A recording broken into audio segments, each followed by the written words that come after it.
matin, nous avons travaillé ça dans le détail cet après-midi en atelier. Le développement des activités de pleine nature en milieu urbain dépend de plusieurs facteurs. En atelier, on a plus particulièrement travaillé à la fois sur le rôle des territoires, de construire les infrastructures qui puissent accueillir les personnes.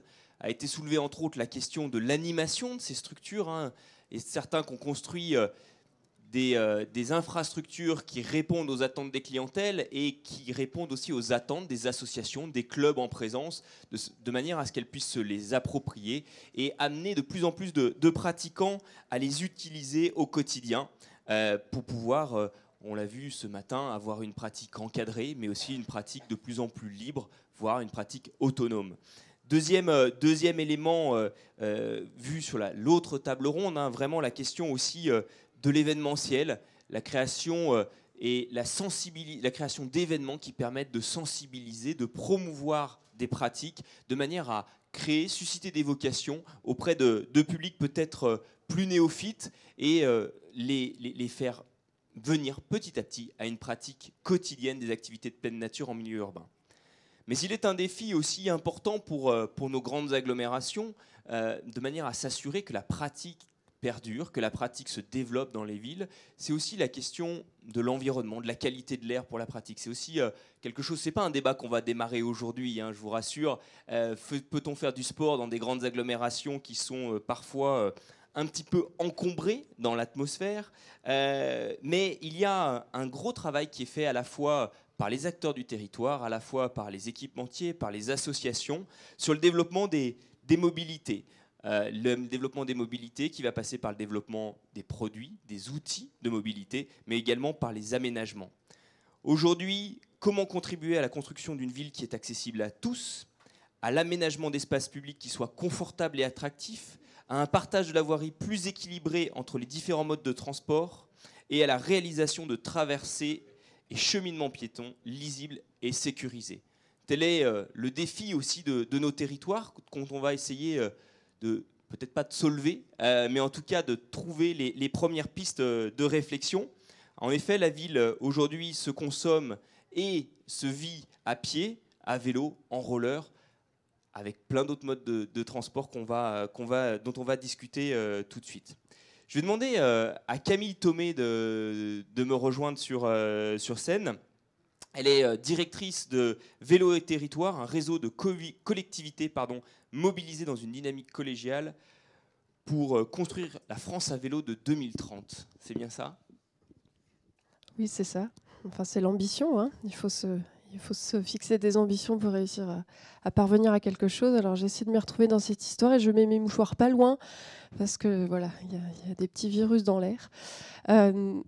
Bonjour tout le monde et bravo au PNRSN d'avoir encore une fois réussi à faire des journées aussi instructives. C'est vraiment un pôle de ressources dans toute la beauté du terme. Je salue vraiment ce travail. Alors, je ne vais pas parler d'outdoor ou de sport de pleine nature, etc. Moi, je suis très monomaniaque. À Vélo et Territoire, on parle de vélo et avant tout de vélo, même si on vous en a pas mal rabâché les oreilles du vélo depuis le début de la journée et vraiment, je m'en excuse. Donc, pour faire écho et présenter Vélo et Territoire, Vélo et Territoire, c'est une association loi 1901, mais c'est surtout un réseau de collectivités territoriales mobilisées sur le fait d'atteindre les objectifs de la France à vélo 2030. On est Centre national de coordination pour Eurovélo, le schéma des véloroutes européennes, et on est le porte-voix des collectivités engagées pour le développement et la promotion du vélo au niveau national et européen. La France est quand même un des grands pays européens. Il faut le rappeler, force de proposition, expertise et réseau. On n'est pas un bureau d'études, on est vraiment un réseau qui met les acteurs parmi les collectivités territoriales en réseau, que ce soit les élus, que ce soit les urbanistes, les techniciens et toutes les personnes qui interviennent dans la promotion du territoire également. Donc notre cap stratégique, c'est les territoires à vélo, une vision partagée de la France à vélo en 2030, avec quatre grands axes, sous-axes stratégiques phares, parmi lesquels le fait d'équilibrer les territoires par les aménagements cyclables, on aura l'occasion d'y revenir. Éduquer pour l'avenir via la sensibilisation à l'usage du vélo et par l'intermédiaire des collectivités. Si je devais préciser cela, évidemment, on n'est pas directement en direction de l'usager final, on est un réseau, encore une fois, de collectivités. Ici, la France au rang de première destination mondiale pour le tourisme à vélo. Nous sommes actuellement au 2e rang derrière l'Allemagne. Ça ne va pas du tout. Il faut améliorer ça. Et puis, porter la France au rang des grandes nations cyclables. Vous allez le voir tout à l'heure, il y a quelques marches à franchir pour cet aspect-là. Le CAP 2030, c'est vraiment ce qui fédère les collectivités territoriales au sein de notre réseau. Nous en avons un bon paquet, parmi lesquels 10 régions, 62 départements et environ 27 EPCI de toute taille. Alors ça va de la métropole du Grand Lyon à des pays, du pays de Redon au fin fond de la Bretagne, pour ceux qui connaissent le canal de Nantes à Brest. Voilà, mais des zones éminemment plus rurales que des métropoles comme la nôtre aujourd'hui. Dans notre cap stratégique, ça c'est très important, nous avons travaillé à affirmer l'existence du schéma national des véloroutes ou vélos dans la loi d'orientation des mobilités. Alors ça c'est tout un volet plaidoyer. À faire valoir l'inscription des schémas régionaux dans les outils de super planification régionaux que sont les SRADET dans le jargon. Et puis nous travaillons actuellement à actualiser le schéma national des véloroutes en lien avec le ministère de l'écologie et la coordination interministérielle pour le vélo. Alors quelques éléments de contexte pour situer le vélo, les territoires de façon assez large.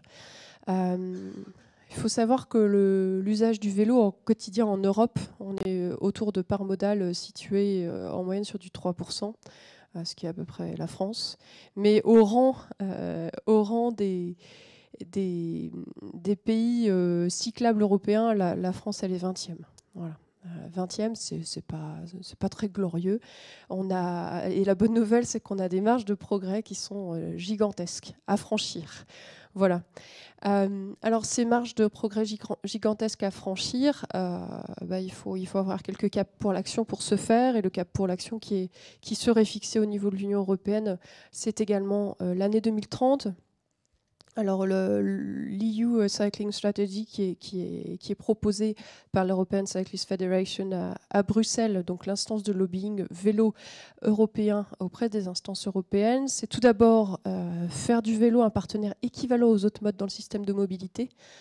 Vous êtes tous venus, je ne sais pas comment, mais à vélo peut-être pour certains. Je ne suis pas sûre que ce soit la majorité, ce n'est pas du tout une tare, mais voilà, le vélo est un mode de transport à part entière. En tout cas, on souhaiterait que ça le devienne, et c'est le cas également pour la feuille de route européenne. Augmenter l'usage du vélo de 50% en moyenne en Europe, augmenter de 50% une part modale, si petite soit-elle, c'est énorme. Voilà, en soi, ça demande de déployer énormément de moyens, énormément d'énergie et de les mettre, si possible, tous ensemble en cohérence. Troisième objectif, diminuer de moitié la mortalité et les blessures graves de cyclistes au prorata des kilomètres parcourus, parce qu'un des gros freins à la pratique du vélo au quotidien dans les grandes largeurs, c'est le sentiment d'insécurité. Et puis augmenter les investissements, parce que 100 euros pas de vélo, en tout cas 100 euros pas d'investissement de dimension acceptable et suffisant. Et l'objectif, c'est 3 milliards d'euros investis au niveau européen sur la future programmation européenne, et le double encore sur la période d'après, sachant que sur la période de programmation européenne actuelle, on est plutôt sur du 1,5 milliard d'euros, ce qui est déjà beaucoup plus que ce qui avait été déjà consenti dans les exercices précédents. Mais voilà. Les modes actifs grimpent doucement, sûrement, etc. Mais c'est encore perfectible. Alors le contexte en France, cette fois-ci, c'est celui aussi de la loi des mobilités. C'est un levier pour l'action. Voilà, le vélo est désormais considéré. Les modes actifs sont désormais considérés comme des outils de mobilité du quotidien. Donc ça, c'est vraiment la bonne nouvelle de cette l'homme, la fameuse LOM qui a mis tant de temps à voir le jour et qui a finalement été adoptée ce 19 novembre à l'Assemblée nationale, qui sera promulguée en début d'année prochaine vraisemblablement. Qu'est-ce qu'elle dit, cette LOM, en très très bref, parce qu'elle dit beaucoup de choses, elle est très technique, mais elle donne un rôle important aux EPCI, aux métropoles et aux régions en tant qu'autorité organisatrice de la mobilité. Elle donne une définition des mobilités actives. Donc ça, c'est une grande première en soi. Avant, le transport, c'était la route, le train, et éventuellement l'avion et les gros canaux avec les gros bateaux dessus, mais vraiment c'était tout. Côté intermodalité, pour le versant qui intéresse les cyclistes éventuellement et du quotidien préférablement, ça introduit quelques notions d'embarquement des vélos dans les trains, d'embarquement des vélos dans les cars neufs ou rénovés, hors urbain. D'accord. Donc ça, c'est tout à fait intéressant. Il faudra voir les arrêtés d'application. La loi d'orientation des mobilités reconnaît officiellement l'existence du schéma national des véloroutes. Ça peut vous paraître totalement anecdotique, mais c'est vraiment important. Et c'est le fruit d'un gros lobbying de Vélo et Territoire, entre autres, pour parvenir à cette écriture-là. Mais ça confère un rôle officiel à notre schéma national de vélo, tout simplement, à l'instar d'autres pays européens. La LOM instaure aussi une loi, enfin une LOR comme on dit dans le jargon, c'est la loi sur l'air et l'utilisation rationnelle de l'énergie qui, depuis 20 ans maintenant, oblige lors de toute rénovation de voirie urbaine de prendre en compte le vélo. Le cheminement des vélos, alors c'est fait, c'est pas fait, ça c'est une autre histoire, mais depuis 20 ans ça existe pour les travaux en agglomération et désormais c'est possible également en interurbain. Le but de cette disposition, c'est de pouvoir prendre en compte les modes actifs et les cheminements vélos, y compris en sortie de ville. Parce que avec le VAE, etc., on arrive à des potentiels de report modal de la voiture vers le vélo qui sont très importants, avec des zones de chalandise largement augmentées, avec des gens qui peuvent faire des trajets domicile-travail allant de 15 à 20 km, aller le matin, retour le soir, dès lors que l'infrastructure cyclable est quand même un peu adaptée. Voilà, il ne faut pas juste être un guérilleros urbain pour avoir le droit de faire du vélo pour aller se rendre au travail tous les matins. Cette LOR interurbaine, elle entend gommer ces espaces interurbains qui sont les plus difficilement traités en termes de continuité cyclable. Et puis dans la LOM, il y a tout un corpus également autour du vélo. Lutte contre le vol, et l'Union Sport et Cycle en sait quelque chose. Favoriser le stationnement sécurisé des vélos. Tout un corpus autour du savoir rouler des élèves, parce que ce qui est prescrit au niveau de l'élève, c'est une pratique qui sera reproduite plus tard et voire même contaminée à la famille. Le volet de la cyclo-logistique pour tout le volet de la livraison du dernier kilomètre en espace urbain. La question des flottes de vélos et puis le forfait mobilité. On avait les indemnités kilométriques vélo dans les entreprises potentiellement ou dans les collectivités. Ça s'est muté, ça a été fondu dans un forfait mobilité plus large. Le plan vélo, cette LOM, elle fait écho au plan vélo qui avait été annoncé l'année dernière en septembre à Angers. Ce plan vélo, il est fichtrement ambitieux. Irréaliste, diront certains peut-être. Quoi qu'il en soit, la part modale doit tripler pour l'année des Jeux Olympiques. Voilà, c'est ça l'objectif du plan vélo annoncé par le gouvernement. Alors derrière, ils ont doté d'un certain nombre de choses, parmi lesquelles 350 millions d'euros sur 7 ans. Alors, ça peut paraître beaucoup, mais à la fois 350 millions d'euros sur 7 ans pour de l'infrastructure, 50 millions d'euros par an, c'est pas non plus le Pérou, c'est même pas le budget du Grand Lyon, vous verrez. Mais c'est une première. Donc en ça, on peut le saluer. Un fonds mobilité active sur du volet d'infrastructure pour rompre des discontinuités. Et puis des appels à projets. Peut-être en avez-vous entendu parler sur les territoires sur lesquels vous opérez, vous les uns et les autres. Alors ça, c'est appelé Vélo et Territoire. On a trouvé ça très sympa comme coup de pub de l'ADEME, mais qui a eu lieu toute l'année dernière et qui a récompensé un certain nombre de territoires. Et globalement, ça va aider. Pour beaucoup d'entre eux, ce sera un appui à l'ingénierie cyclable de certains territoires peu dotés en la matière. Les axes du plan vélo, c'est sur le volet sécurité, pour le développement d'aménagements cyclables et améliorer la sécurité routière des cyclistes, bien entendu. La sûreté sur le volet contre le vol, donc on voit l'écho là avec les dispositions de la LOM. La création d'un cadre incitatif à l'usage du vélo comme mode de transport vertueux. Donc là, on voit que le forfait mobilité y répond. Et puis le développement d'une culture vélo au sens large. Alors ça, on peut en parler pendant des heures. Alors 9% en 2024, c'est sacrément ambitieux. Aurons-nous du 9% de part modale pour les JO? Peut-être dans certaines villes, dans certains centres d'agglomération qui auront vraiment pris le taureau par les cornes et qui auront fait des plans vélo, mais dans les grandes largeurs, avec des gros budgets et puis bien sentis. Nous, à Vélo et Territoire, ce que l'on met en avant, c'est que une grosse part modale, enfin une augmentation significative de la part modale ne passera pas sans itinéraires et infrastructures adaptés. Et dès lors, il faut pouvoir séquencer, il faut pouvoir prioriser, il faut pouvoir se dire ce qui relève du européen, national, régional, départemental, local, et savoir prioriser sur les axes les plus stratégiques. Il en est de même pour vous dans vos priorités d'aménagement. Sites naturels, sites de loisirs, sportifs, etc. On priorise. Donc on priorise sur quoi? Sur le schéma national des véloroutes, dont l'achèvement est prévu en 2030. Nous sommes actuellement en cours d'actualisation, mais cependant, sa version telle que vous l'avez à l'écran et le schéma national en janvier de cette année, il présentait 23 300 km et des poussières. Il était réalisé à l'époque à 68%. On sortira des chiffres l'année prochaine sur son avancement à ce schéma. Globalement, il reste plus de 7000 km à réaliser. On est sur une vitesse de réalisation qui se situe entre 7 et 800 km par an depuis régulièrement. Donc 2030, ce n'est pas complètement déconnant de se dire que c'est atteignable de l'achever ce schéma national. Nous, voilà, 2024, on n'aurait peut-être pas osé, mais 2030, on se dit que c'est possible dès lors que c'est un travail très collectif qui fédère tout le monde. À ce schéma national que vous avez à l'écran s'ajoute un peu plus de 8700 km de maillage régional en place ou envisagé. Et voilà. Et tout ça, c'est comme le réseau veineux du corps. Vous avez les artères principales et puis après, vous avez le réseau de veines et puis les petits capitaux veineux ensuite qui viennent se greffer là-dessus. Prioriser, c'est important.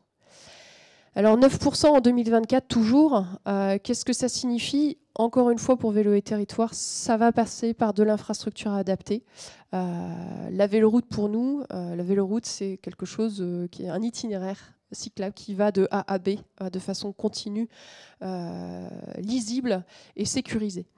Et l'infrastructure adaptée, ça passe par un certain nombre de choses au niveau de l'action publique. Vous les avez ici, oh, c'est pas très clair hein, quand même. Ça passe par l'urbanisme, ça passe par la politique sportive, ça passe par la politique de l'évaluation, ça passe par la décision politique, ça passe par l'action en direction des entreprises, ça passe par l'action sur le stationnement des vélos sécurisés, sinon on ne va pas pouvoir les prendre, ça passe par de l'action en direction des écoles, ça passe par de la concertation de façon très intéressante et importante, et ça passe aussi par la gestion des espaces naturels. Voilà, il y a tout un pont en direction des collectivités qui sont indispensables. Et puis, c'est 9% en 2024. Si on écoute les associations d'utilisateurs, d'usagers de la bicyclette, donc la FUB, là, pour pas nommer le responsable de ce diagramme, c'est évidemment des villes adaptées.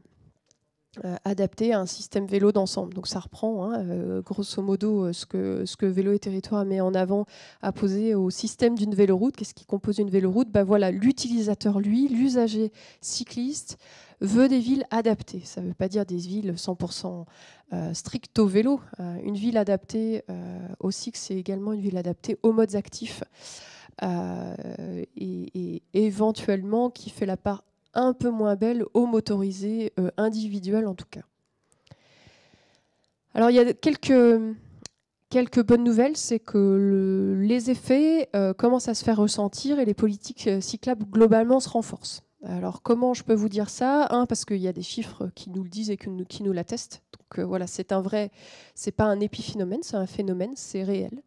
Et puis on peut également le mesurer sur l'engagement des territoires. Alors tout d'abord, on le mesure au travers de l'observation nationale. Donc là, je vous livre des chiffres, c'est pas moi qui les ai produits, c'est ma collègue Stéphanie Mangin qui s'occupe de la plateforme nationale des fréquentations. C'est un outil que Vélo et Territoire administre et anime au niveau national, et globalement, elle agrège les données de près de 700 compteurs automatiques disposés partout en France par les collectivités territoriales. Je crois que le Grand Lyon, vous en avez une soixantaine, voire même plus, et vous participez à cet outil. Voilà, nous, on les agrège et on essaie de donner une vision un peu nationale à poser au schéma. Voilà, donc à partir de là, chaque année, on le met à la disposition, donc n'hésitez pas à puiser dedans, mais pour renforcer la connaissance, et cet outil augmente d'année en année. Ce que ça nous dit, les chiffres de cette année, de l'année écoulée entière pour laquelle nous disposons de chiffres, c'est-à-dire pour l'année 2018, c'est que 2018, voilà, dans la foulée de l'année antérieure, est une nouvelle année record pour la fréquentation cyclable observée et enregistrée par la plateforme nationale des fréquentations, qui globalement, depuis 2017, a enregistré plus 8% de passages. Ça compte des vélos qui passent, hein. Donc ça peut être la même personne qui a fait 10 fois l'aller-retour sur le compteur. On ne peut pas vous dire que c'est plus 8% de cyclistes, mais on peut vous dire que c'est plus 8% de passages de vélos sur les compteurs mutualisés dans l'outil.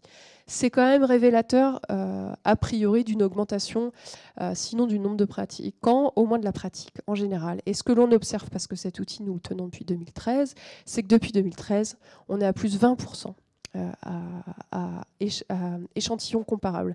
Donc ça, c'est tout à fait intéressant. Et ce qui est intéressant aussi, c'est que sur le vélo, on a deux usages. On a l'usage que l'on peut observer sur les zones dites rurales ou périurbaines, avec des profils plutôt loisirs, tourisme, hein, c'est-à-dire sur les personnes qui ne sont pas là aux heures de pointe et qui ne sont pas là les jours de semaine hors vacances scolaires, si je puis dire. Donc là, on est plutôt sur du plus 4% de cette pratique-là. Donc c'est en augmentation moins sensible, mais en augmentation cependant. Et sur les zones urbaines, là, on est carrément sur du plus 10% par rapport à 2017. Vous le voyez à l'œil nu, hein, dès lors qu'il y a une politique cyclable assez établie et assez visible, vous faites des aménagements cyclables, il y a encore plus de vélos, du coup vous êtes obligé d'en refaire, et puis il y a encore plus de cyclistes dessus, etc. etc. Il y a vraiment, on atteint un seuil de masse critique qui fait qu'on est voilà, sur du plus 10%. Ça commence vraiment à être significatif sur le volet vélo utilitaire. Alors, une autre source de données qui permet de dire que voilà, il y a quelques motifs, sinon de réjouissance, mais au moins d'espoir sur le développement du vélo en France, c'est une enquête territoire dont on vient de sortir les premiers résultats Vélo et Territoire, et mon collègue Antoine qui a réalisé cet énorme travail. Globalement, on a interrogé tous les départements, toutes les régions, toutes les intercommunalités de France. Voilà. Et ils ont quand même été nombreux, comme jamais, à répondre à cette enquête, plus de 500 à avoir répondu, dont une majorité des régions, des départements, et puis quand même un échantillon très représentatif des EPCI. Donc ça, c'était tout à fait intéressant. Vous avez les répondants ici à l'écran. Ce qu'elle nous dit, cette enquête, c'est que sur la planification vélo, c'est variable. Les départements, très globalement, ont très massivement planifié et replanifié, voire replanifié. Certains sont aux 2e ou 3e génération de plans vélo. Donc c'est quelque chose de très ancré. Sur les régions, il y a eu la loi, il y a eu les fusions des régions quand même qui les ont un petit peu déstabilisées pendant quelques temps. Donc on sait que la ligne de mire pour elle, ça va être une replanification, un renforcement, et que politiquement, c'est sur toutes les lèvres régionales. Et puis sur les EPCI, alors là c'est intéressant parce que c'est très très très variable. 56% des EPCI qui ont répondu, donc on peut supposer que si elles ont répondu, c'est que le vélo les intéresse, et le vélo les intéresse, mais pour autant il n'y a que 56% à avoir un plan vélo. Donc il y a quand même une grosse marge de progression au niveau de l'intercommunalité sur la planification cyclable. Donc là, marge de progrès. Bon, les moyens humains, je ne vais pas rentrer dedans parce qu'on n'a peut-être pas que ça à faire et voilà, tout ça sera livré aux actes des journées. Mais globalement, les défis pour l'avenir qu'on identifie fort dans cette enquête territoire pour l'avenir de demain, et ça rejoint probablement aussi vos travaux à vous dans l'anticipation des choses et les suggestions que vous pouvez faire. Les régions, ça va être la planification, mettre le vélo au rang d'outil de mobilité, de transport du quotidien et non plus que de tourisme, parce qu'ils avaient beaucoup l'entrée tourisme au niveau régional. Et puis d'axer sur les services. On pense la thermodalité, le rabattement vers les gares, les locations longue durée, ce genre de choses. Côté département, ça va être le défi technique et l'ingénierie, probablement en appui aux intercommunalités. La planification aussi, la sensibilisation des habitants et d'entrer aussi sur l'angle de la mobilité du quotidien. Et puis les EPCI, clairement, ça va être le défi technique, parce que de politique cyclable sans ingénierie adaptée, c'est compliqué. C'est pas parce qu'on fait du vélo qu'on sait faire de l'ingénierie cyclable, qui est une matière éminemment complexe. Alors on m'a demandé des zooms. Du coup, je fais des zooms sur des villes qui s'engagent, mais comme ça finit par le Grand Lyon en apothéose, je ne veux pas en faire des caisses non plus là-dessus. Je vais parler de Nantes Métropole, parce que c'est tout à fait intéressant. Et que voilà, donc Nantes Métropole, ça rassemble 24 communes. C'est la capitale des Pays de la Loire, comme chacun sait. Certains diront de la Bretagne, on n'est pas sûr. Donc les Nantais sont là-bas. Donc Nantes Métropole déploie des aménagements cyclables, c'est 570 km d'aménagements cyclables avec 2 axes structurants. Alors pour eux, c'est le nord-sud, est-ouest. Nous, c'est schéma national, mais la vision d'un schéma structurant à échelle d'une métropole ou d'une agglo, c'est évidemment différent de celle que l'on entend à échelle nationale. Et puis chaque nouvel aménagement est pensé vélo, continuité cyclable. C'est le développement d'une offre de stationnement. On voit tous les plans vélo, de toute façon, de métropole, de collectivités urbaines. C'est axé autour de ces items-là, avec une offre relativement importante. C'est de l'amplification d'aide financière pour l'achat de vélos, assistance électrique ou de vélo cargo. Vélo cargo avec un gros réseau de boîtes à vélo aussi pour la cyclo-logistique du dernier kilomètre d'une part et pour le service fin dans la vieille ville de Nantes notamment, avec une grosse énergie vélo à Nantes. C'est la sécurisation des abords des écoles. Il y a quand même beaucoup d'écoles. Alors ça ne va pas se faire en un jour, mais des programmes d'écomobilité, 3343 écoles, c'est à la fois de l'aménagement de voirie et de l'animation pour essayer de convaincre à de l'écomobilité. Ce n'est pas que du vélo, évidemment. Et puis si tout le volet des services, avec ici c'est les Vélov, là-bas ce sont les biclous. Donc il y a 1230 biclous là-bas. Et il y a aussi une offre de location de moyenne ou longue durée, 1 mois jusqu'à 1 an, avec tout type de vélo. Ça peut être vélo cargo, vélo couché, vélo assistance électrique, sans assistance électrique, et une biclou mobile qui va pour expliquer cette offre de location et le cas échéant intervenir. Donc vraiment une notion de proximité à échelle de la métropole et pas que de l'hypercentre. Autre exemple, je l'ai pris en Pays de la Loire aussi parce que je suis ligérienne et que voilà, il n'y a pas de raison, je pouvais choisir. Là aussi c'est intéressant parce qu'en Loire Métropole, ils sont arrivés peut-être au vélo plus sous l'angle tourisme au départ. Vraiment, même le vélo c'était au service des espaces verts. On ne voyait pas trop, voilà, pourquoi pas. Et maintenant, c'est vraiment devenu un axe stratégique de mobilité à part entière. Le plan vélo a été dévoilé chez eux, donc on comprend qu'ils aient été contaminés quand même. Leur objectif, eux, c'est 6% en 2027. Vous voyez, 9% en 2024 au niveau national, 6% en 2027, ça c'est déjà ambitieux, ça paraît peut-être un peu plus tenable. Et eux encore, c'est promouvoir et éduquer à l'usage du vélo, aménager, partager l'espace public, développer, accompagner l'offre de services. On y est encore là-dedans. Accompagner, inciter les entreprises et leurs établissements, suivre et évaluer le plan vélo, alors pas national, le leur en l'occurrence. C'est l'avant-dernière, c'est bon ? 18 millions d'euros sur 9 ans pour le plan vélo. Alors ça fait 2 millions d'euros par an, ça doit faire sourire le Grand Lyon, mais pour une ville de taille plus modeste comme Angers, Loire Métropole, voilà, c'est quand même déjà quelque chose et c'est le premier vrai plan vélo avec des premiers vrais services là-dessus. Donc c'est tout à fait intéressant et c'est la manière dont les choses deviennent possibles. Donc, porteuse d'avenir, les politiques cyclables, point d'interrogation, j'ai envie de dire. Moi, je vais vous dire que oui, mais il y a quand même un gros un gros combat à mener et sans lequel tous les sports de nature, le sport outdoor, les politiques vélo, le report modal, etc. n'existeront pas. C'est la reconquête de l'espace. On ne va pas aller sur Jupiter, on ne va pas aller sur la Lune, mais il faut reconquérir l'espace très clairement. On est dans une affectation de l'espace public qui est très largement encore trop dévolue à la voiture. Donc là, vous avez le fameux exercice de l'espace public. Vous mettez, il me semble que c'est 60 personnes dans un car, et voici l'espace, l'emprise au sol que ça vous prend. Vous les mettez à vélo, et là, ils sont juste les uns à côté des autres. Voici l'espace que ça vous prend, et vous les mettez chacun dans une voiture, et voici tout l'espace que ça vous prend.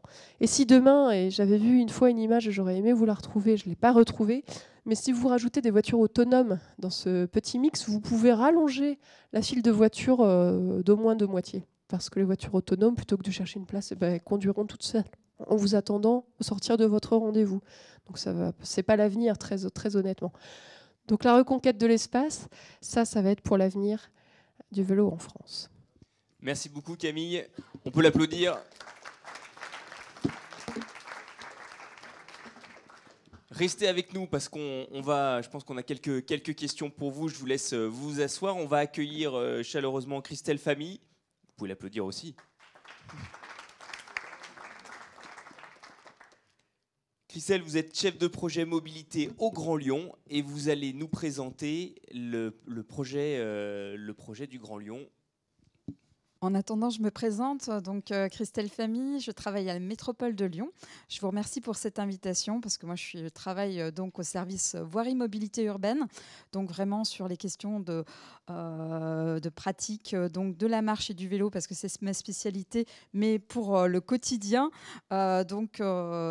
réfléchir et participer à ces rencontres sur le sport m'aère un peu l'esprit et je trouve ça très, très inspirant. Donc, j'ai pas mis de carte donc de la métropole du Grand Lyon. Alors, il faut savoir que nous sommes une métropole, on a la compétence voirie. Ça représente donc Lyon et 58 communes autour. Et donc, on s'est engagé depuis quelques années maintenant dans une politique qui vise à développer les mobilités actives, donc la marche et le vélo. Et donc, on a réalisé en 2016 le plan d'action pour les mobilités actives.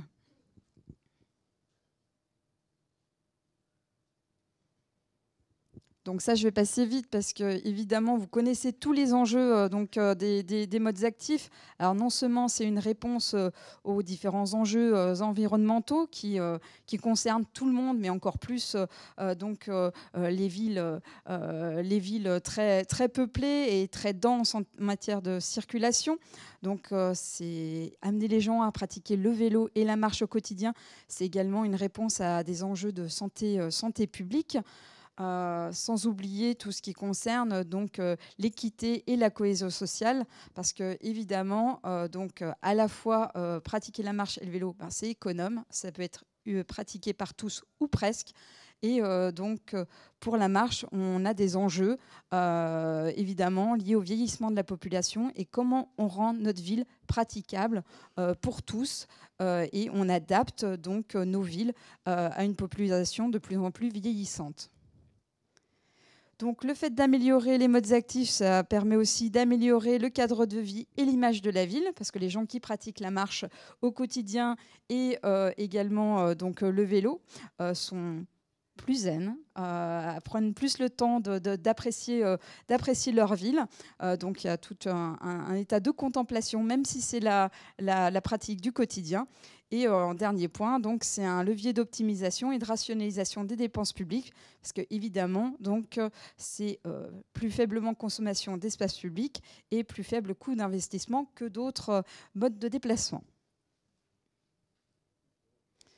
Plus globalement, donc, le PAMA, le plan d'action pour les mobilités actives, s'inscrit donc dans des politiques encore plus larges que sont le plan de déplacement urbain, donc, qui a été voté également à la métropole, mais pour l'horizon 2030, on voit que là, vous avez les différentes parts modales. Je vais passer rapidement parce que je sais qu'on est un peu pris par le temps, mais on a des objectifs ambitieux donc, sur le développement des modes actifs. Donc, la marche, on était déjà très haut parce qu'on avait déjà une pratique très importante de la marche sur notre territoire.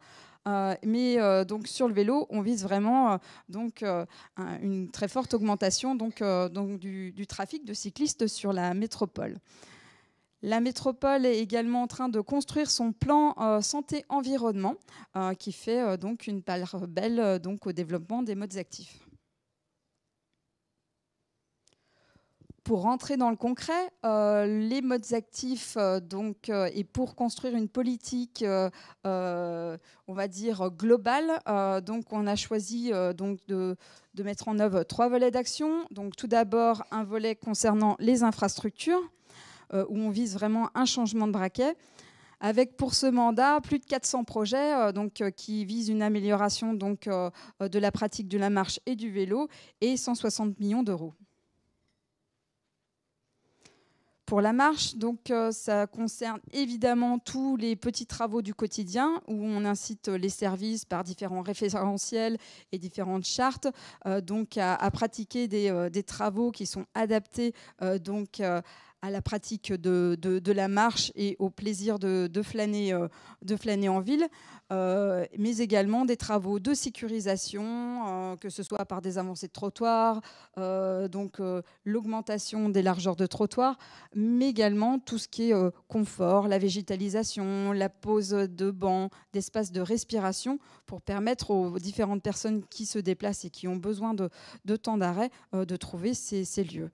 Donc on a eu également toute une stratégie de résorption de différentes coupures urbaines qui souvent donc, étaient couplées marche et vélo, donc que ce soit aussi bien donc des grands tènements, que ce soit donc des axes routiers ou des infrastructures ferrées. L'idée, c'était de permettre donc aux marcheurs et aux vélos de passer outre ces coupures. Là, vous avez la carte donc, du territoire de la métropole de Lyon. Donc, ce n'est pas très visible, mais vous avez en bleu tout ce qui avait été réalisé jusqu'en fin 2014 et tout ce qui est donc réalisé depuis 2015 en rouge. Donc, vous voyez que ce mandat, on a vraiment accéléré du coup le déploiement d'aménagements cyclables. On est aujourd'hui à 915 km et on a un objectif de 1000 km pour 2020. Donc, on donne tout pour arriver à cet objectif. Alors, en termes d'infrastructure ou de développement du réseau, ça passe par différentes mesures. Donc, au niveau de la métropole, il y a tout un plan de déploiement de ce qu'on appelle les doubles sens cyclables. Donc, on a un objectif de 300 km et on est à 260 km actuellement. On a bien sûr un travail sur les zones à circulation apaisée, qui sont donc, le développement des aires piétonnes, les zones 30, mais également les zones de rencontre.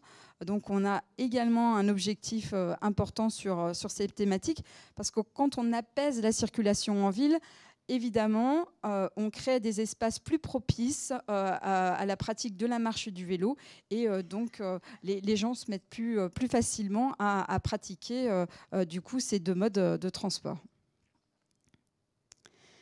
Il convient également de développer des facilités pour les piétons et les vélos. Donc, ça passe par tout un tas de systèmes que j'ai déjà commencé à aborder. Pour les vélos, ça va être également la pose de goulottes donc sur les escaliers. Parce qu'à Lyon, on a 2 collines qui sont Fourvière et la Croix-Rousse. Et donc, ces goulottes sur les escaliers permettent de monter les escaliers en faisant glisser le vélo de manière plus simple, surtout quand c'est une pratique quotidienne. On a des installations de pompes pour regonfler son vélo sur l'espace public. Et donc, on a également l'adoption pour tous les carrefours à feu de ce qu'on appelle un temps de dégagement qui intègre la vitesse d'un cycliste pour que le cycliste se sente vraiment à sa place sur l'espace public. Je vais maintenant présenter, alors pas tout parce que j'ai pas le temps, mais une partie des services qu'on a développés donc, dans le plan d'action pour les mobilités actives pour le vélo. Donc on avait évidemment donc le service Vélove, donc qui est le système de vélo en libre-service, mais celui-ci a été complété avec donc 80 nouvelles stations, plus de 1000 Vélove en plus vont apparaître également donc l'année prochaine, tout un système donc qui va permettre d'électrifier, donc d'avoir l'assistance électrique sur certains Vélove avec la mise en place d'un abonnement. Permettre de pratiquer le vélo sur son territoire. Alors certes, il faut des aménagements cyclables, mais il faut de quoi pouvoir stationner son vélo. Donc ça passe par un déploiement massif des arceaux. Donc on a un objectif de 15 000 arceaux posés sur notre territoire. On sait dès à présent que cet objectif qui a été dépassé n'est pas suffisant. Donc il va falloir qu'on développe les arceaux sur l'espace public. On a également de fortes demandes sur le stationnement sécurisé parce qu'on voit se développer évidemment la pratique de vélo assistance électrique, plus coûteux, la question du vol, les gens qui hésitent à stationner leur vélo sur l'espace public. Donc il y a tout un travail, toute une réflexion qui a été menée donc sur le stationnement avec une large enquête auprès de plus 3000 cyclistes dont les résultats donc nous engagent évidemment à nous orienter vers la mise en place de stationnement sécurisé. On est en train de rechercher sa forme. Nous avons également une offre de location longue durée donc, pour les vélos à assistance électrique qui s'appelle MyVélove. Donc, ça permet aux personnes pour 1 mois ou 1 an de pouvoir découvrir du coup l'utilisation d'un vélo assistance électrique pour le quotidien. Donc, sachant qu'une partie de l'abonnement, la moitié, peut être pris en charge par l'employeur donc sur sa participation transport. On a également réactivé l'aide à l'achat d'un vélo qui concerne l'achat d'un vélo assistance électrique, mais pas que, les vélos cargo et les vélos pliants également, qu'ils soient neufs ou d'occasion à partir du moment où ils sont achetés dans un atelier d'autoréparation, un vélo, donc à hauteur d'une participation de 100 €. Dernière partie, donc le développement, la communication autour du vélo. Alors vous pouvez voir que le trafic vélo est sans commune mesure à son augmentation avec l'accidentologie. Parce que, comme dans une très grande majorité des territoires, plus les cyclistes sont nombreux sur l'espace public et plus les autres usagers, et notamment les automobilistes, prennent conscience de leur présence et donc moins il y a d'accidents proportionnellement.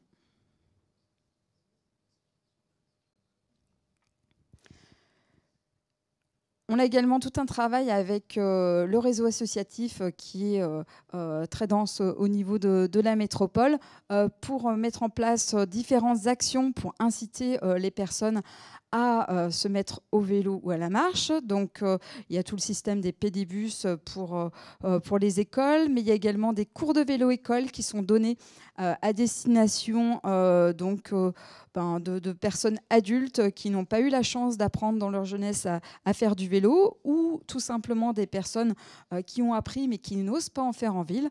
Donc, c'est leur redonner confiance. Il y a également des bourses à vélo et plein d'actions sur l'écomobilité. On réalise chaque année donc, ce qu'on appelle la Convergence Vélo, qui est une grande manifestation cycliste donc, où il y a des cortèges qui partent de différents points de la métropole et qui convergent vers la place centrale de Lyon, qui est la place Bellecour, pour faire ensuite un circuit dans le centre de la métropole. C'est une manifestation qui a beaucoup de succès. Je vous invite, c'est généralement début juin, donc à venir sur la métropole et découvrir cet événement. Et on travaille également sur donc la communication pour apprendre notamment les bons usages de l'espace public qui a été amené à évoluer, donc, et faire comprendre à quoi servent les doubles sens cyclables, leur utilité. Voilà, donc on a également des cartes qui ont été développées, une carte qui s'appelle Ma ville à pied, qui est les cartes des temps de parcours piétons, qui montre aux personnes, donc là c'est sur Lyon et Villeurbanne, le peu de temps qu'elles mettent pour rejoindre un point à un autre, pour les inciter à pratiquer la marche plutôt qu'un autre mode, en leur indiquant que c'est peut-être plus près ou du moins moins long que ce qu'elles pensaient. Je vous invite également à regarder toute une action donc on a réalisée qui s'appelle The Code. Évidemment, qui dit développement des modes actifs, dit nouveau partage de la rue. On travaille sur la sensibilisation du public pour que tous les modes se respectent et trouvent leur place. Alors il y a plein de petites vidéos qui ont été réalisées. Vous tapez The Code sur YouTube et vous pourrez les visionner. Et elles ont eu pas mal de succès, donc je vous invite à aller regarder. J'en ai fini. Merci beaucoup, Christelle. Merci à vous. Alors, il nous reste quelques minutes pour une ou deux questions maxi. Oui.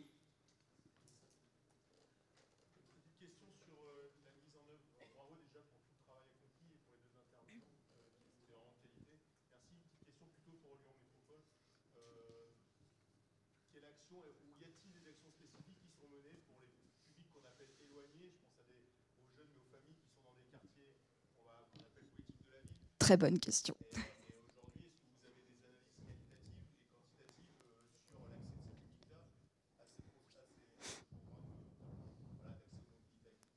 On sait que les personnes qui auraient le plus besoin de se mettre en vélo en termes économiques et les plus éloignées du centre ne sont pas celles qui le pratiquent le plus. Donc c'est une évidence. Et partant de ce principe, on a travaillé avec deux associations qui sont la Petite Rustine et Janus France pour développer un programme qui est tout nouveau. Il a été lancé en septembre, qui s'appelle le Pack Autonomie Vélo. L'idée, c'est sur un territoire plutôt de périphérie, plutôt on va dire secteur plus défavorisé, de pouvoir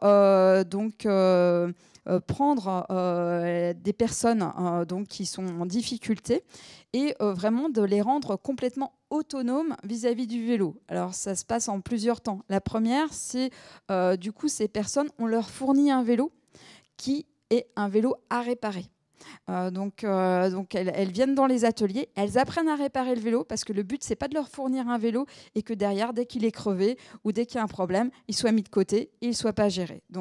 C'est un premier vélo qu'elles apprennent à réparer. Il y a ensuite des cours qui sont donnés pour remise en selle, apprentissage. Et la dernière phase, c'est l'accompagnement pour tout ce qui est... je réfléchis à l'organisation de mon parcours. Ce projet, on est pour l'instant les premiers à le mettre en place en France. Et ça vise vraiment ce qu'on appelle la vélonomie, donc l'autonomie par le vélo. Ce n'est pas une grande réponse, mais c'est une première réponse en tout cas. Une dernière question. Si on n'a pas, je vous remercie. Vous en avez parlé en fréquence. Est-ce que les accidents sont plus graves que les accidents de voiture, par exemple ?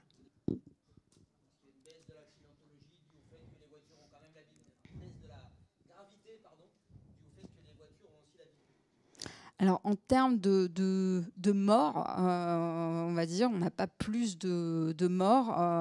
Par contre, alors évidemment, en termes d'accidentologie, quand c'est une voiture contre un vélo, ça fait forcément plus de dégâts qu'entre deux voitures. Mais voilà. Après, ce qui peut être intéressant de savoir en termes d'accidentologie, puis nous, on le voit bien, hein, tous nos chiffres nous le soulignent. Généralement, donc, quand c'est sur des aménagements qui sont sécurisés sur les vélos, pour les vélos, donc des aménagements très séparatifs, donc les conflits vont vraiment avoir lieu au carrefour. Et du coup, ça concentre des points de conflit du coup, sur ces carrefours, notamment sur les mouvements tournants, par rapport à certains secteurs où donc, le vélo donc, est déjà pris en compte dans la circulation générale, donc où il y a peut-être un sentiment peut-être plus important d'insécurité, mais du coup, il y a moins d'accidentologie au carrefour. Donc, c'est vraiment un travail au cas par cas effectué en fonction des contextes urbains à chaque fois pour essayer de voir quel aménagement est le mieux adapté à chaque secteur. La conduite des vélos, je me souviens d'être allé à Grenoble, j'ai vu qu'il y avait beaucoup de gens qui roulaient à vélo un peu comme des fous. Ça arrive aussi à Lyon? Alors je dirais que le cycliste n'est pas plus ou moins intelligent qu'un automobiliste. Donc on trouve des comportements déviants dans toute la pratique de tous les modes, que ce soit cycliste, automobiliste, piéton. Donc après, à chacun à prendre ses responsabilités avec une bonne connaissance des usages de la rue. Christelle Famille, Camille Thomé, merci beaucoup pour vos interventions.